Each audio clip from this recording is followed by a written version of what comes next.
Well, I thought Coach Wade did a great job of getting his team prepared. They were really ready to play. He had a good plan. Um, but then the game just kind of got discombobulated. The free throws. We had our top four big guys were all on the bench with either two or three fouls. And we're just trying to figure out what can we run with the team on the floor, because you just don't plug the same offense in with the same group of kids. Everybody has different strengths. We came in with a game plan as well.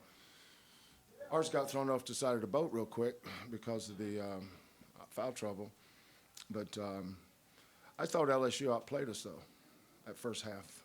I did. Sometimes you just have to give credit to the other team instead of poor-mouthing your team. LSU did a good job.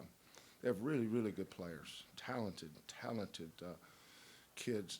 But even though we were down 10, even though we got down 15, I've been around this group enough, especially number 25. That kid's started every game last year on an NCAA tournament team. He's a tough kid.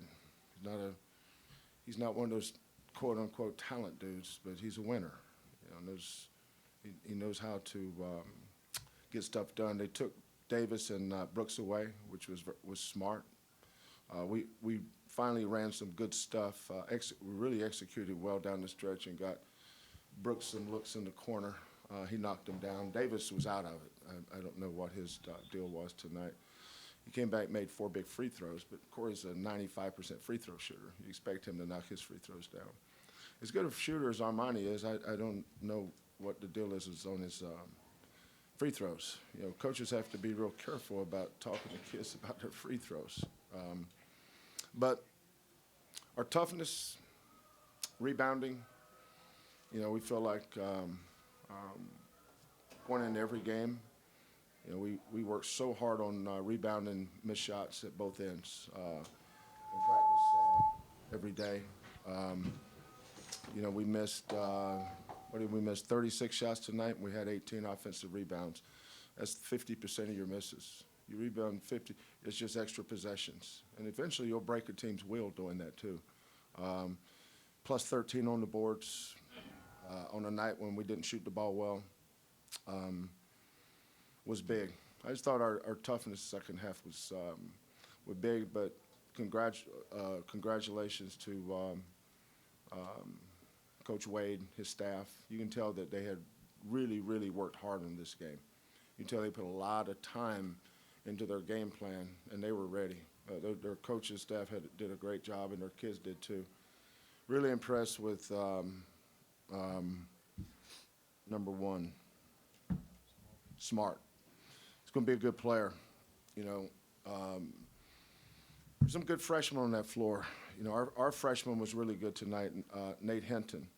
He's a freshman, number 23 for us as a freshman. We had 2 good freshmen on the floor. They had some good freshmen out there, good young players. But the old head over here, he kind of led the way for our guys tonight. We'll open up with some questions. If you have a question, please raise your hand. Coach, exactly, was it that length in the first half that caused you more problems, especially down in the paint area? Some. I shouldn't disparage that. But, we got some decent looks. We wanted to go into Brady early, and we had some success there. But, one of my pet peeves is when you miss a shot, why are you pressuring the rebounder? Get your butt back. It's over. Nothing good can happen 94 feet away from the basket. He misses a lay he should have made. The length didn't have anything to do with missing the layup. He misses the layup, turns around and fouls him, got 2 fouls. Now he sits down the rest of the half, sits down the last 10 minutes. That's a kid that had 19 on the road at BYU, or 16, whatever it was. He's a good scorer. So sitting him down hurt us the first half. But they did a good job. They did a good job, not with their length, but with not allowing Brooks and Davis to get free. I thought that was where they hurt us. They forced Galen to have to make the right play. But even with that, Galen just came off a game where he had 20, so he can score. But I thought our offensive rebounding was a big key there. We didn't play well the first half, but LSU had a lot to do with that too.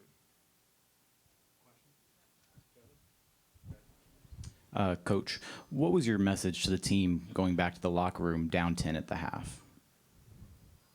One of the most overrated things in the world is a coach's motivational speech at halftime. I've probably been more upset with our guys up 10 than I have been when they're down 10. They felt bad. They knew they didn't play well. I call it the village idiot theory.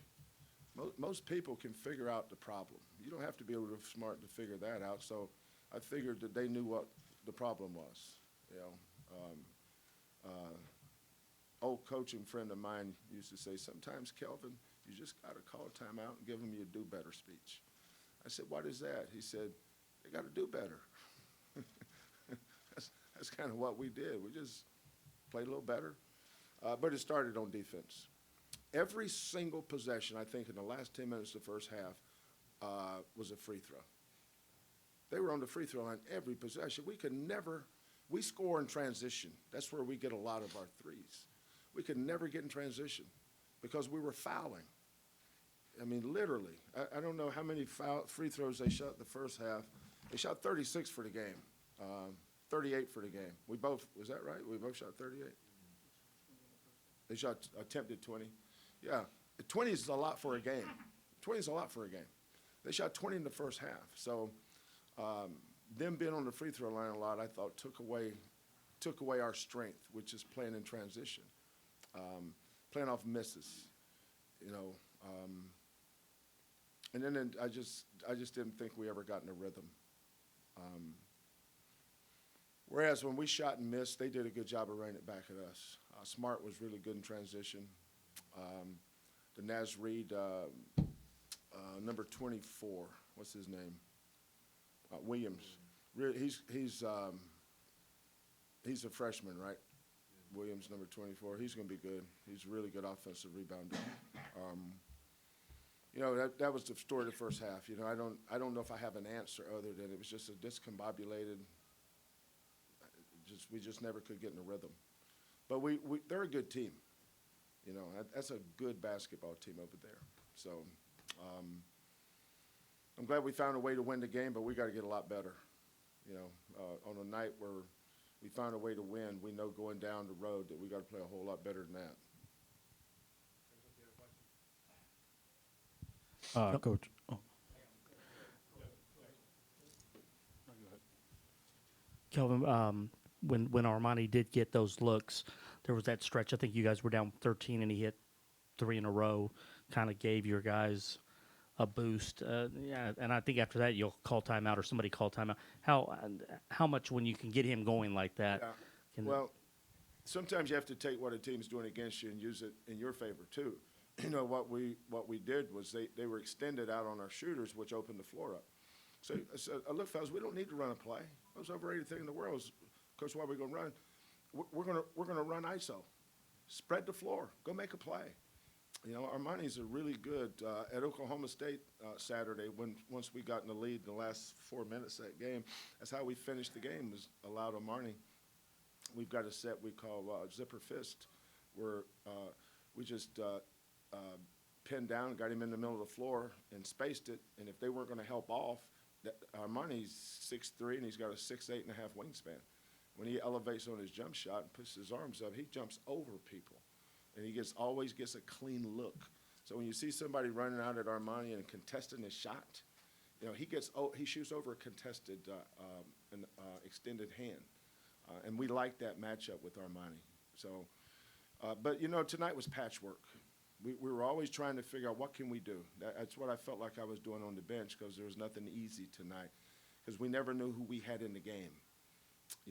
Our best post player is Fabian White. This is October for him. Now, a month from now, you're going to see Fabian White being a really good player. But he's been playing for about a week and a half now. Broke his foot, had surgery, came back, didn't take, went back in the boot, came back, went back in the boot. So his first day was November 30th, I think was his first day of practice.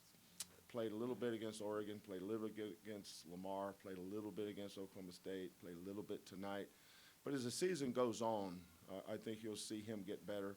Dejan Giroux, that kid was like Christmas morning wanting to play tonight. I think he can play a little bit better than he did. It was a tough start for the old Giroux kid. But that just shows you how much better our team can get. Once we get those two kids integrated, I think we can whereas Galen's playing too many minutes, obviously. But he's our leader. Galen's our leader and tough kid, embodies the culture that we try to get in this program. Just real proud of him. This is a question for both of you. Sold-out crowd tonight. How big of an impact was home field advantage for tonight, especially in crucial moments like when you were trailing down 10, down 15 points? Yeah. What is it, Jeff? Won 22 in a row? Yes, sir. So we've been winning a long time. We didn't start winning this year or once this building opened up. We've been winning a long time, 22 in a row. So this building is not winning the game for us.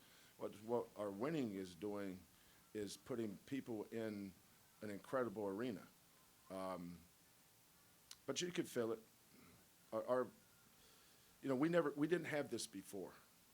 We had to win games like this by manufacturing our own enthusiasm. We didn't always get a little help. We've been winning for a while now, but it hasn't been with this. But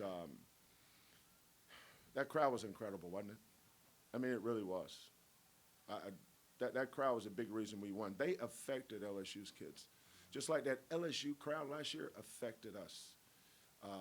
Just like that BYU crowd. I think we played in front of 12 or 13,000, whatever it was, at BYU. I could hear that crowd. But tonight, it's nice to be on the good end of those crowds. I felt it at Oregon, but tonight was great. And the great thing about that crowd tonight was that the leader of that crowd was our students. Our students drove that atmosphere tonight. They were incredible. I was so proud of our students. And we got a big game on Sunday, and they need to come and give us some more energy like they did tonight. As for me, playing games like that, it's definitely amazing, but it's just like the energy the crowd gives me, I don't even feel fatigue. It's almost like it just doesn't, I don't feel it. So I love it, and I hope they keep coming to the games. Anybody else? Any other questions? Galen, just can you speak on what happened there in the second half, down 15? I mean, Coach Wade talked about you took over the game, you controlled it, they couldn't stop you. I just wanted to stay aggressive. One thing that really got to me was when they started chanting LSU in our gym. It kind of really touched the nerve. So I was like, there's no way I'm quitting. There's no way we're losing this game. And that's the mindset I had. And we noticed that they were trying to take away our shooters. So it has opened up driving lanes for me. And Coach told me to keep being aggressive, and that's what I did.